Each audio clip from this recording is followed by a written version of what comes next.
বান্দা, আমি তোমাকে জীবন দিলাম, মরণ দিলাম।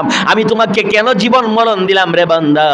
আমি তোমাকে দেখতে চাই, আমি তোমাকে পরীক্ষা করতে চাই নামাজের টাইম হয়ে গেলে তুমি দোকানদারি করো না আমাকে ভয় করে আমার হুকুম পালন করে মসজিদে চলো।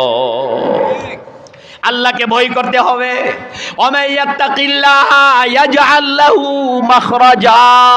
আল্লাহ বলেন, যে আমাকে ভয় করবে তাকে বাঁচার ব্যবস্থা, পরিত্রাণের ব্যবস্থা, নিষ্কৃতির ব্যবস্থা।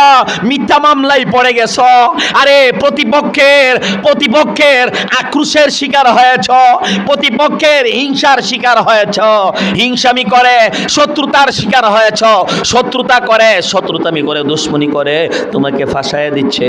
চিন্তা করো না, আল্লাহকে ভয় করো, আল্লাহর হুকুম পালন করো, আল্লাহ যা হারাম করেছে তা থেকে তওবা করো, আল্লাহর হুকুম পালন করো। প্রতিপক্ষে